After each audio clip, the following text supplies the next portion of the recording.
Welcome back to my channel, sports fans. Okay, let's get into this one right here. Yep, there you have it.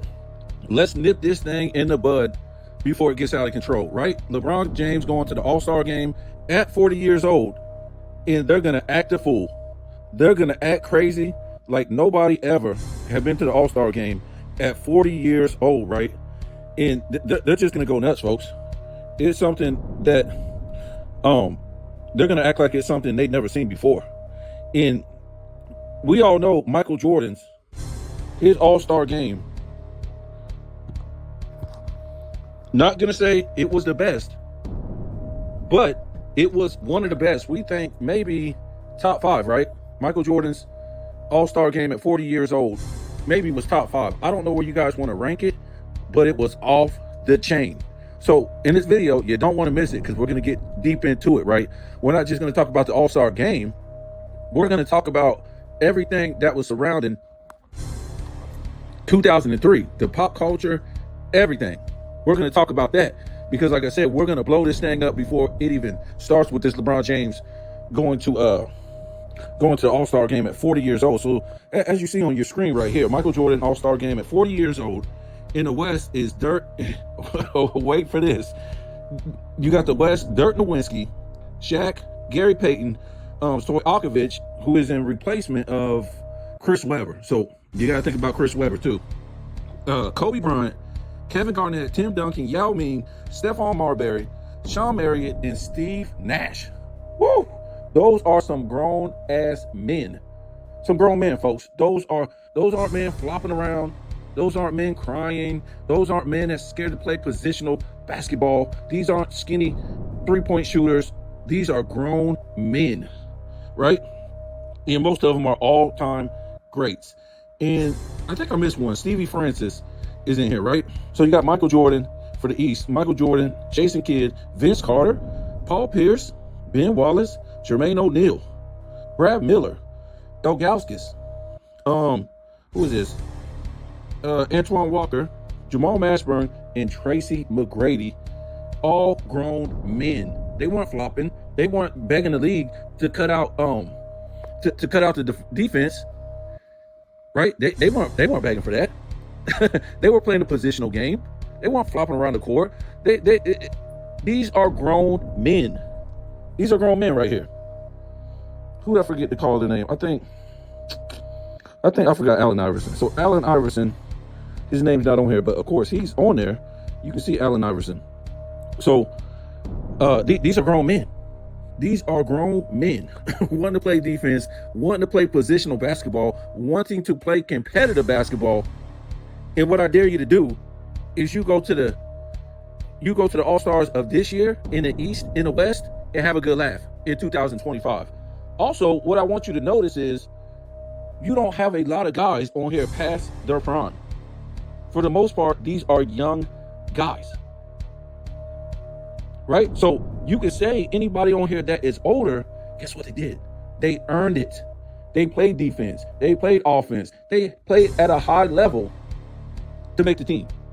If you were older, like Michael Jackson, Michael Jordan, and maybe, I don't know, maybe Gary Payton. But I really want to consider, I think, when did Gary Payton come in? Was it 92?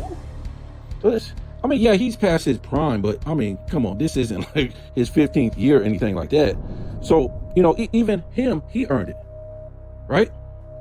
Gary Payton still, in that West, was still considered one of the best point guards at his position. So, when you go look at those guys today, in 2025, when we look at that All-Star team, it don't add up, folks. It don't add up. And what I'm trying to say is, you can see you got your Currys, you got your LeBrons, you got your Kevin Durant's, you got your James Harden. These guys are not passing. They're not passing the torch. This is a sad league. This is what Michael Jordan left, right? And he came back in 2001. And these are the guys that were around. The NBA was in good hands with this group of guys right here. These guys didn't need some gimmick, some all-star tournament gimmick. So, you know, Michael Jordan could win an all-star MVP in an all-star tournament, you know, so that you know what's going to happen, right? LeBron James is going to win the all-star tournament MVP. You already know that, right? We already know that. He's got to be the first, right? In-season tournament. He got the MVP in the Olympics. You know that's coming, folks. It's all about gimmicks. These guys want to compete at a high level. I mean, look at some of these guys in the East and the West. Are you kidding me? These are grown men. Grown men. These are grown men. And so let's move on. We can get back to that in a minute, but I'm just gonna, give you, what was happening around the time when these grown men were playing in the NBA. So we're gonna go to pop culture and see what happened in 2003, right? So let's go to movies. The highest movies in 2003. Let me see, Lord of the Rings, right? The Return of the King, right? Finding Nemo was number 2. The Matrix Reloaded was number 3. Pirates of the Caribbean, The Cruise of the Black Pearl, that was number 4. These are our movies in 2003, folks. I'm gonna show you what was going on in 2003 around that time in the early 2000s, and you tell me what the hell is going on in your pop culture in the LeBron era, in the Curry era, in the SGA era, in the Joker era, these guys era. So 5, Bruce Almighty. 6, The Last Samurai. 7, Terminator 3, Rise of the Machines. 8, The Matrix Revolutions. 9, X-Men 2. 10, Bad Boys 2. Wow. Wow. I thought it was something else on here. Let me see. I think that's awards right there. I thought they had them by dates. Okay, here's some notables right here. Is that the one? Some notables that year, right? They weren't the top of the line like we just read. I think those were like the top 10 or something of that year. So just some notables of that year: School of Rock, Wonderland. Let me see if I can find some. Kill Bill Volume 1. Texas Chainsaw Massacre. Beyond Borders, Radio, if you remember that. Scary Movie 3. Let me see here. I don't know if you guys ever seen that. Brother Bear. Let me see. I think Elf, we already said that. Maybe for the kids, Looney Tune, Back in Action. We got Tupac Resurrection. I gotta put that my top 5 movie. I'm trying to tell you, if you ain't seen Tupac Resurrection, you ain't seen a good documentary in your life. To me, that's top 5 movie right there. If you want to know about Tupac and you didn't see that movie, you don't know about Tupac. Because he tells the whole movie in his own words from the beginning to the end. It's brilliant. Bad Santa. Let me see what else they got here. The Haunted Mansion. Let me see. We already said The Last Samurai. That was in the top 10. So I'm gonna move on. I mean, this list is pretty damn long. Calendar Girls.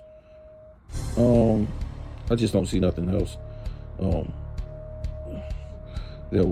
Peter Pan. If people like Peter Pan, Leprechaun, Back to the Hood. A lot of dudes like that movie. Yeah. So let's move on to some more stuff. That was going on at that time. What the hell is this? Oh, that's something else right there. And we're gonna get back into the All-Star game. Don't think we ain't. So, in 2003, some of the top hit music, right? In 2003, this is what we was listening to. I don't know what you guys were listening to. Dudes sing, rap, and mumble and fumble, and sound like they're underwater. Sound like iTunes Time 5 and stuff. We didn't hear none of this stuff back then, folks. This, we just didn't. We didn't hear this stuff until like 2010. So in 2003, these are the hit songs in 2003. Of course, Beyonce, Baby Boy, 50 Cent, 21 Questions, Pharrell, Frontin', Beyonce, Crazy in Love, Lundy, Never, yeah, y'all didn't hear that song? That's New York. Black Eyed Peas, Where the Love At, Ashanti, Rock With You. I don't know this, I never heard this. Stacy's Mom, Fountain of Wayne, Seven Nation Army, White Stripes, that bangs right there. Nickelback, Someday, Chingy, right there. Lloyd Banks, Pimp, or P-I-M-P. Train, Calling All Angels. Outkast, Hey Y'all. Michelle Branch, Are You Happy Now? Britney Spears, Me Against the Music. Who is this? I even got Jimmy Buffett out there. It's 5 o'clock somewhere. Fabulous, Can't Let You Go. Who else is this? Sugar, Baby Bash. The Way You Move, Outkast. Watch out now. Shake and Tail Feather, Murphy Lee put something out right there. Linkin Park, Faint. Let me see here. I don't know. Sheryl Crow, I thought she was more, 90s. She put something out. The First Cut is oh yeah, I remember that song. Yeah, that was The First Cut is the Deepest. That was pretty good. Let me see. Fabulous, Into You, Chingy, Holiday Inn. Who is this? Kelly Clarkson, Miss Independent, of course. Alicia Keys, Know My Name. I mean, these memories starting to come back, man. Let me see here. I think that's about it. No, Salt Shaker. Remember the Yin Yang Twins? Shake it like a salt shaker. I'm telling you. I mean, it's probably a lot we're missing, but these are like Blink 182, Feel Like This. I think No Doubt Is My Life. I mean, it's a lot out there, man. Let's go to 2000. Let me see. Let me see. Oh no, this is 2000 and I want to say this is I guess that went together, right? The list is also notable for the 3 songs appearing in the list 2002. In contrast, many of the 9 also appeared on the list from 2014. I'm not sure. They're saying 2003 here. Billboard year in Hot 100 singles of 2003. So they saying In the Club by 50 Cent, Ignition by R. Kelly, Get Busy, Sean Paul. We heard Crazy in Love, 3 Doors Down, When I'm Gone. Matchbox 2020, Unwell. We heard about Chingy, Aaliyah, Miss You, Sheryl Crow, Picture. Who else we got in here? Get Low, Lil Jon and the East Side Boys. Baby Boy, we heard about that with Beyonce. Shake and Tail Feather, 21 Questions. We heard about that. Jennifer Lopez and LL Cool J, All I Have. Christina Aguilera, Beautiful, Busta Rhymes, I Know What You Want. I mean, it just goes on and on, guys. Little Kim and 50 Cent, Magic Stick. We heard about that. P.I.M.P. Let me see some Ja Rule and Ashanti, Mesmerize. We heard about that. Black Eyed Peas, Where the Love At. Eminem, Lose Yourself. I mean, this is just crazy, folks. Justin Timberlake, Cry Me a River. Tyrese, How You Gonna Act Like That? Let me see. Yeah, we talked about Pharrell, Frontin', Missy Elliott, Work It. Wow. Jay-Z and Beyonce, Bonnie and Clyde, Jagged Edge, Don't Mess With My Man. No, that ain't. Yeah, that's Jagged Edge. Monica, So Gone, Air Force Ones. We know about that. Snoop and Pharrell, Beautiful.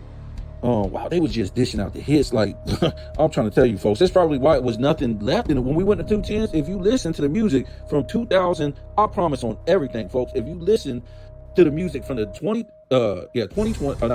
2000 to 2009, it was like the grand finale of music, right? Whether it was like soft rock, alternative, what you want to call it, hip hop, R&B, what's that music called? Electro dance. What's this one called? I'll remember in a minute. Oh, techno, house.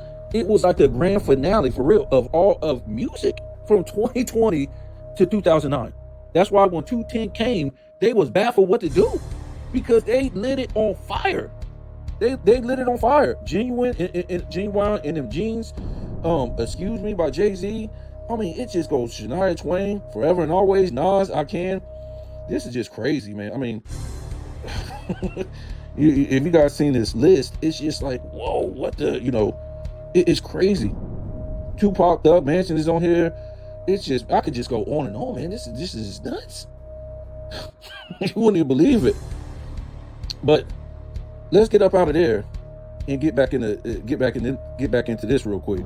So I'm just trying to show you guys what the pop culture was around back then and what surrounded, Michael Jordan. We ain't even went into the 90s. What surrounded Michael Jordan's All-Star game as far as pop culture. So this is another list right here talking about pop culture in 2003. You know, they list of movies: Finding Nemo, Pirates of the Caribbean. We pretty much went through that. Let me see. These were people who headlined the Super Bowl, right? If I'm not mistaken, didn't the Patriots win it that year? If I ain't mistaken, right? No, I think that was like back to back. So at that Super Bowl, no doubt, Sting, Shania Twain headlined the Super Bowl halftime show. Are you? Look who you got this year. No offense, guys, but it don't even compare. Kendrick Lamar? What? If Kendrick Lamar will laugh at this. He knows. When they see Kendrick Lamar performing, he's not Snoop Dogg. He's not Dr. Dre. He's not, to me, he's not up there. He's one of the all-time great rappers, but it's levels to it, folks. He's not up there with those guys. To me, he's just not. When we talk about pop, he's not there. He one of the best rappers of all time, but he's not in there as far as pop. He just ain't in there. So yeah, those were the people headlining the Super Bowl that year. No doubt, Sting and Shania Twain. Wow, that's just crazy. Let's see some more things. What's it say? In Chicago was the big winner that night at the Oscars, a big movie. What else we got here? I think they're saying something about, what's this? Rumors that Friends will be coming to an end the following year after 10 seasons. Wow. Louis Vuitton releases its first multi-color monogram bag collection. Wow. What else we got here? Ugg boots, Ugg boots, which officially started a trend. Let me see here. What else we got here? We did movies. What else we got here? We don't care about J-Lo and Ben Affleck. Angelina Jolie and Bob Thornton officially divorced. Let me see here. The Da Vinci Code was first published. It would go on not only to be one of the best sellers of the year, but also the next couple of years, right? Carson Daly announces that he would be leaving TRL after having hosted the show since its inception. A lot of you young people don't know how big TRL was and how big it was to a lot of these people's careers in the early 2000s. Yep, really big. What else we got here? We ain't gonna be too much longer on this before we can. What's this? The third generation iPod getting rid of the machine. Blah blah blah. Remember that, right? The iPod. I seen one that was real funny down here. Hold on. This is for LeBron. He used to watch this stuff, right? Queer Eye for the Straight Guy made his debut on Bravo. Meanwhile, America's Next Top Model made its debut on UPN. Wow.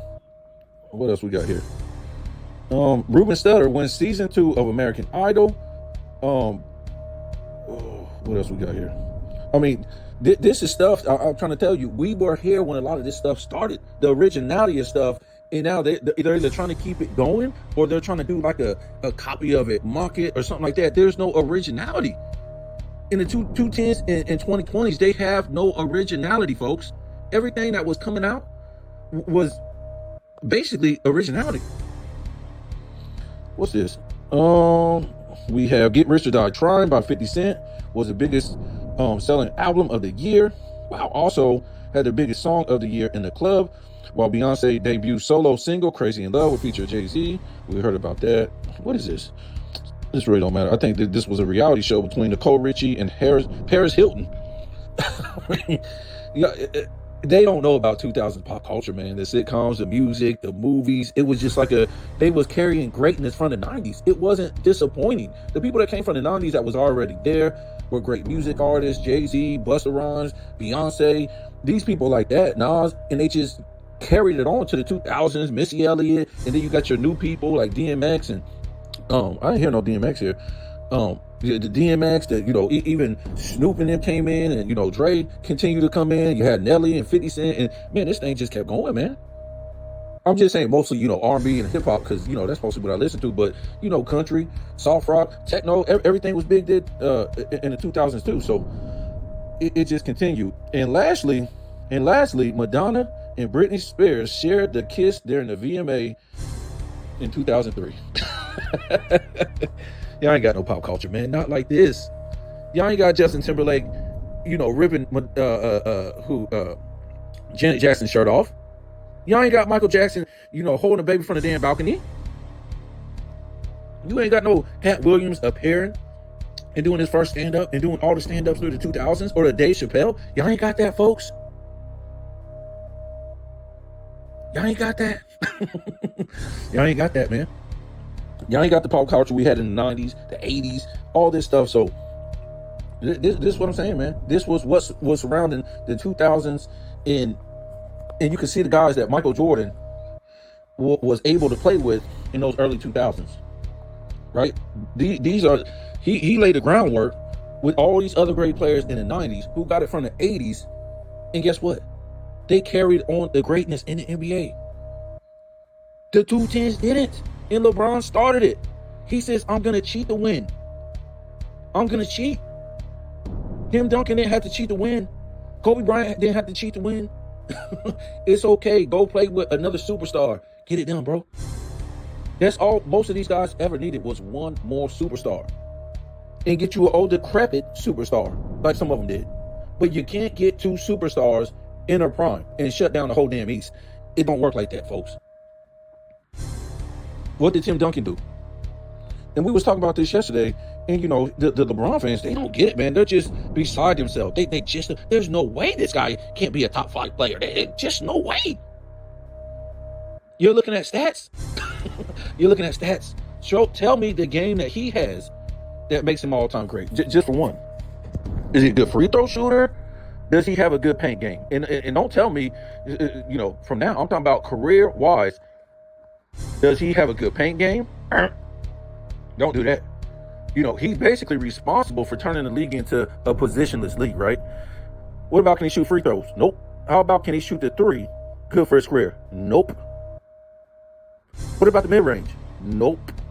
What about a high-level defensive player in his career? No, folks. This guy it's a joke. I'm going to tell you how much it's a joke, right? He's 6'9", 250 to 270 pounds, depending on when the juice is good. The fact is that this guy never had 100 blocks in a season, especially going into the 210s, right? Until the 220s now. It tells you that this guy is soft and weak.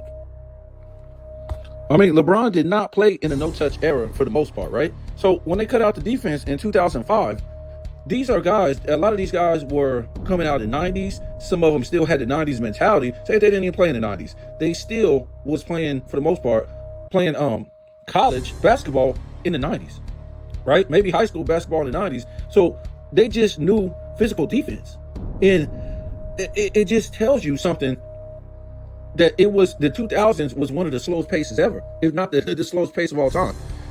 But when they cut out defense in 2005, it still stayed at a slow pace without them even having hand checking and, elbows in the back and stuff like they was having before 2005. But what does that tell you? These guys still want to play defense, folks. They still want to play defense. It was a universal thing by those guys. But like, okay, you're going to play defense. I'm going to play defense. You're going to play okay, they wanted to play defense still. It wasn't like, man, you touching me, man. Oh, that's a foul, remember? You can't touch me. That did not happen until the 210s, right? And that's why it was so hard for LeBron James to get over the hump in the 2000s, right? And until he stopped playing 90s guys and guys with 90s mentalities, he couldn't win. He couldn't win. He went to the finals 2007, got smoked like a joke. Got smoked like a joke, folks. And then we can get past, oh man, that man, he wasn't supposed to win. Look who we're playing Spurs. We don't care. Go out there, put on an all-time performance. You're an all-time great. That's what we're waiting for, right? Michael Jordan came off a damn broken foot the same season, and they said, don't play. Don't play. He said, to hell with you. I've been waiting for this all my career. They're going to beat me down. They got 5 Hall of Famers. But guess what?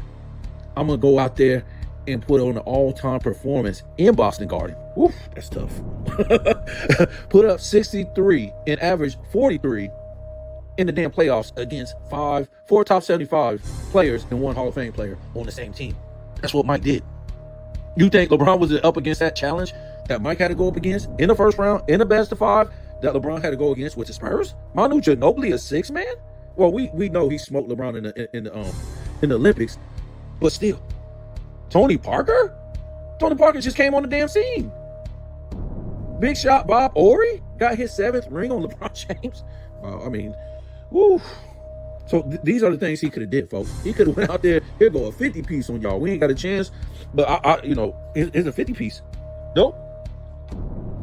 So what I'm trying to say is, the guys he always had trouble with was 90 mentality type of dudes, right? When he first came in the league, got spoke by, those 90 mentality type of dudes that was with the Mavs. Yeah, he beat the OK City Thunder. They're not 90s mentality. You think James Harden, Westbrook, and Kevin Durant, one-sided players, can only do one thing for the most part? They don't want to play defense.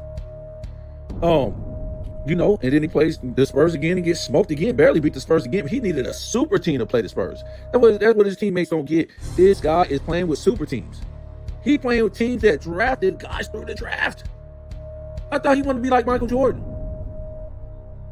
Hit guys through the draft. And then later on in your career, once you get past your prime, boom. What was Michael Jordan doing? Playing with dudes all past their prime when he was past his prime. I mean, he passed his prime even more by retiring for 2 seasons. That makes you way past your prime. LeBron could never dream about being out for a whole damn season and not even practicing basketball. That would be insane, let alone 2 seasons, right? And not practice. Yeah, well, I guess he could do it, though. I mean, his game is just layups and dunks and no defense. So I guess he could do that, and especially he have a super team playing with other guys' #1 franchise players. But, I truly thought if he would have won back-to-back, would have did a 3-peat with the Heat, I think he would have pulled that off too. Oh man, I'm gonna retire, man. I don't have nothing else to play for. Blah blah blah. I promise you on everything, he would have tried to be like Michael Jordan and retire, and then try to come back. And then people are like, oh, you got a super team? No, Mike had a super team too. That's what they would say. A drafted Scottie Pippen, who was another team's #1 franchise player. Ron Harper, won another team's franchise player, right? When he got drafted, who you got? Rodman wasn't another team's #1 franchise player. Yeah, Hall of Famer. So who are these other teams' #1 franchise players that Michael Jordan played? Oh, he's talking about 45-year-old Robert Parrish. He wasn't another team's #1 franchise player, was he?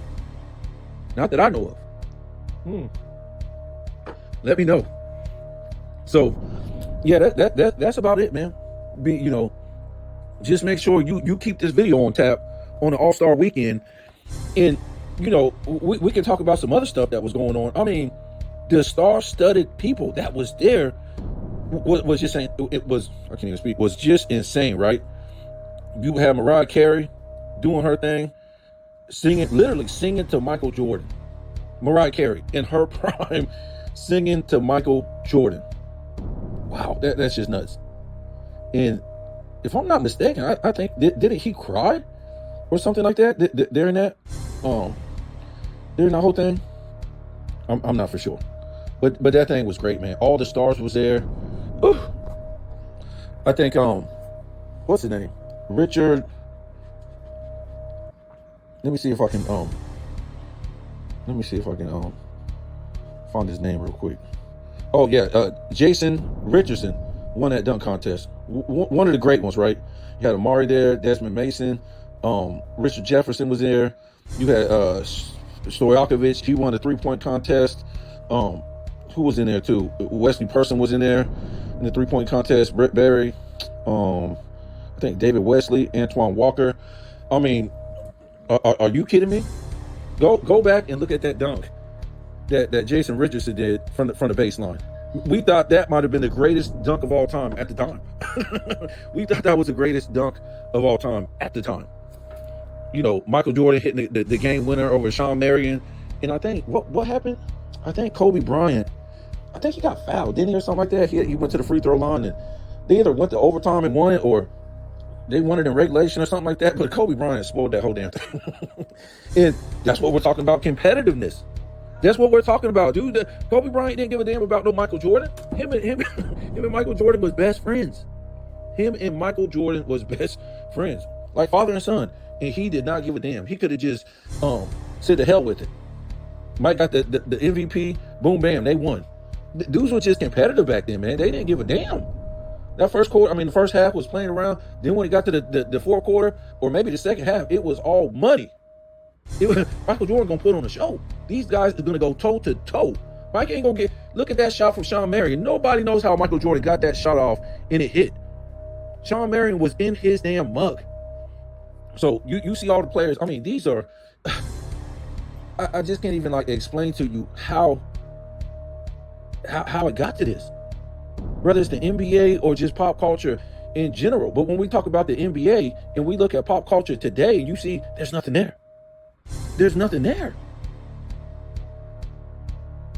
The movie stars kept evolving from the damn 40s to the 50s to the 60s to the 70s to the 80s. The movies did, the music did, the sitcoms did, everything. The technology did. Ain't no damn technology today, really. Compared to where you're supposed to be in 2025, what do you really have when you look like at the evolution of technology from the early 1900s until now? Well, from 210 to now in the 2020s, it ain't went nowhere compared to where it went from in the 1900s to the early 2000s or the 2000s. Everything. Fashion is bad. Music is a joke. It sounds like people just broke into the music studio, whole bunch of kids, and start playing around. Really? This is what I'm gonna say. When we was all growing up, things were tougher. Right? Things were tougher. It wasn't easy to make money. You couldn't jump in no car and Uber. You couldn't go work for Amazon in your own car. You couldn't jump on social media and be like, yeah, I'll make some money. Just look at my elbows. Look at my elbows. Look at my toenails growing. You couldn't, man, anything. You couldn't do nothing like that.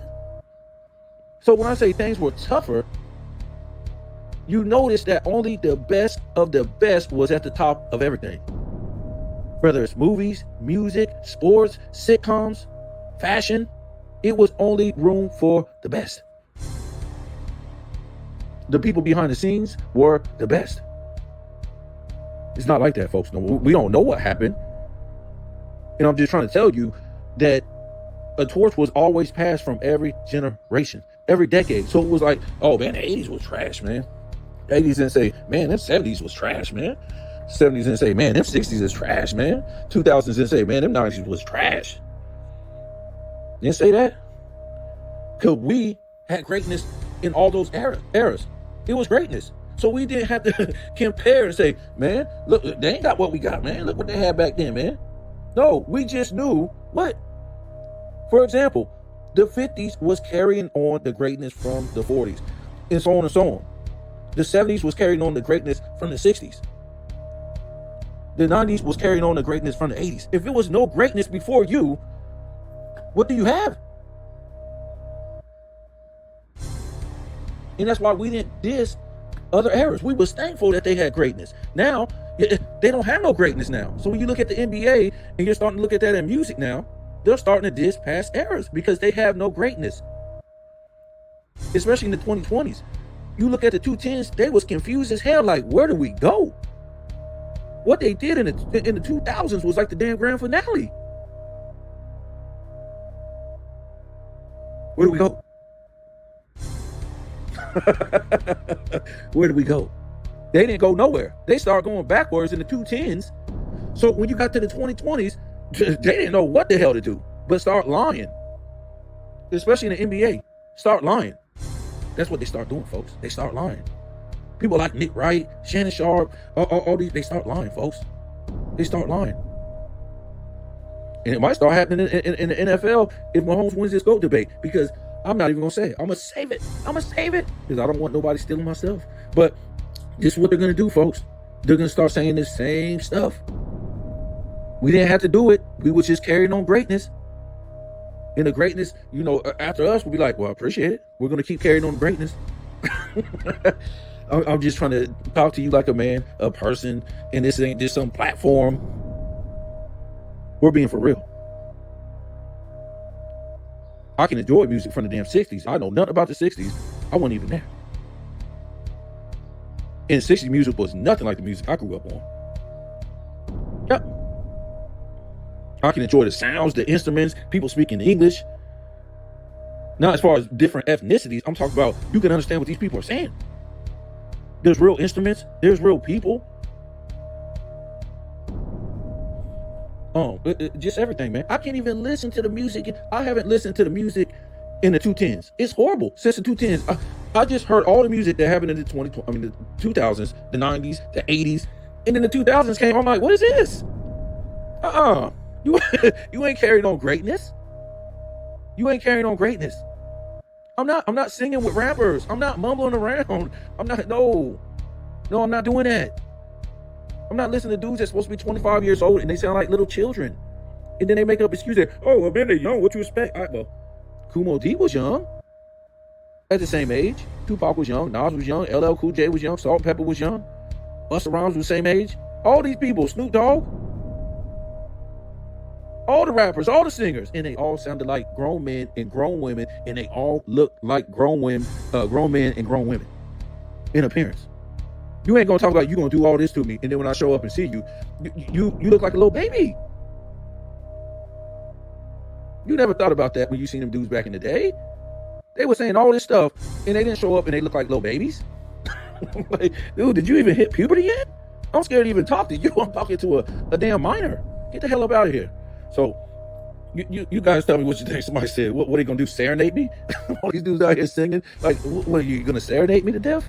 Come on, man. This is the LeBron era. This is what I'm talking about. The 210s from the 2020s is trash. It's not good. It's not good quality. It's nothing like that, folks. This is what he's gonna leave when he goes to this All-Star game. You're gonna look at me, and they're gonna say all these achievements that he ain't did nothing but lose and build super teams and don't have a skill set on defense or offense. You got other guys winning, in this era without super teams, beating him without super teams. It's fake, folks. Good luck. But we'll replay this, if they try to on All-Star weekend.